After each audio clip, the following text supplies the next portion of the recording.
we're going to now try to sync up a bunch of audio files so that they sound well in sync. So if you have two melody lines that you've recorded and they repeat the same thing, maybe they're doing a harmony or whatever, you want to make sure that the audio is well synced and not that some parts are out of time and some parts are not in time. Just to demonstrate.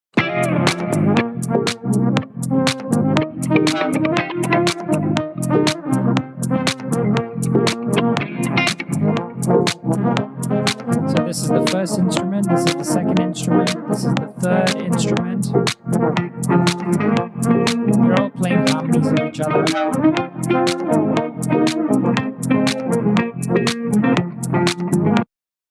Okay, so we want to get them all to sync up and line up. I've already done a little bit of this, but I'll explain what I've done. So basically what you're going to do is you're going to get one file to be the reference file. And I took the guitar in this case because the guitar had the most sharp and obvious transients, looking at the way that these audio files peak out. So first I press Command D, and I just copied this on to this file. And then when you turn on the flex view, so basically the way to do it is you have a listen, and then you choose to place your markers in places that seem to make sense rhythmically with the song. So I would technically listen to this solo, and I'm going to solo this too. Okay, so let me just delete all these markers for a second. Okay, just delete all the markers.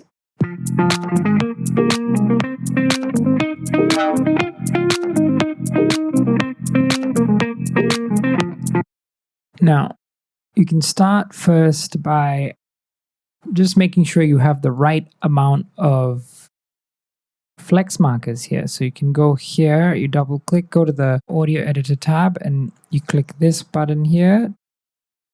Now what I like to do first is to reduce transients.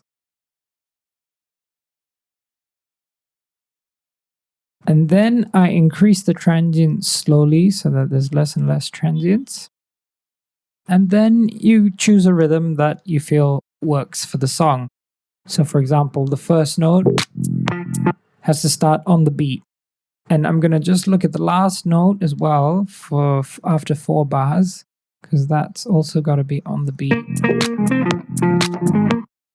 So where's the last note? Is it here? So that's the note there. Create a marker, put it out over there. Okay, so I've got the starting and the end point. Okay, and then you try to listen for where all the other guys belong. Now, if you want to change the grid division, this is the position to change the grid division. Sometimes you want triplet notes, so you use the 12th note division. Like this note, I've decided to make into the 12th. So I've done a combination of 16ths and 12ths.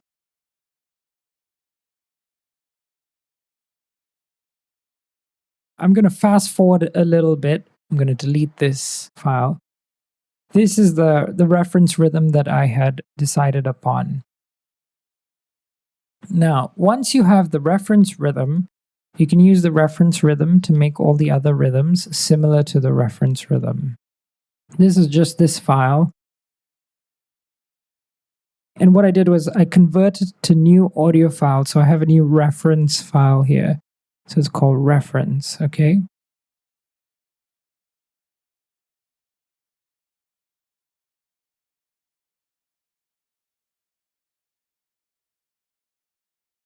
And basically, I'm just going to go ahead and edit everything according to that. So let me go to let me show you one round of the trumpet. I'm going to mute the guitar and I'm going to mute the trombone, and I'm just going to add flex marker edits according to the reference file here.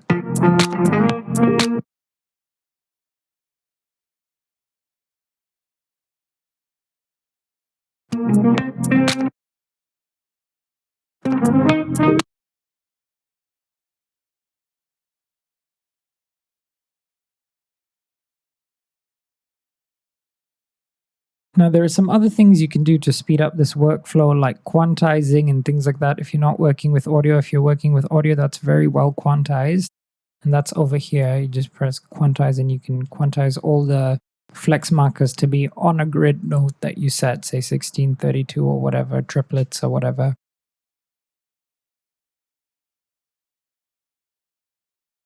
That should roughly be it for this guy.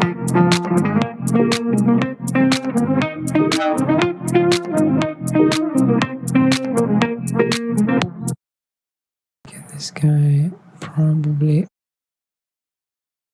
This is looking at 12th here. I think I need 16th. So I can see the division. Here we go, 16th. Yes, okay, great. So done with that.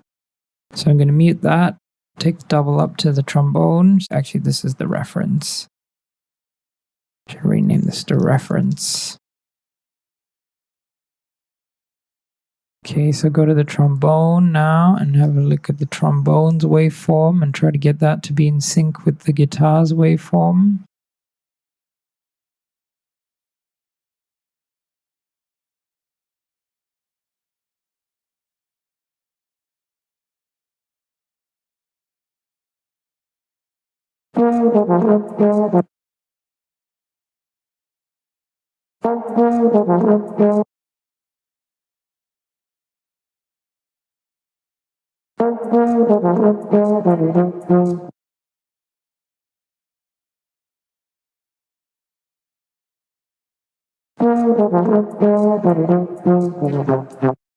If you noticed, I haven't put everything exactly on the grid. This allows just for a little bit more of human feel when some of the notes are slightly out of time. In some instances, I would put all the notes completely on time. So stay tuned for the next lesson where I'm going to teach you about doubling the reference, which is a really awesome tool to help you to speed up the workflow of syncing melodies.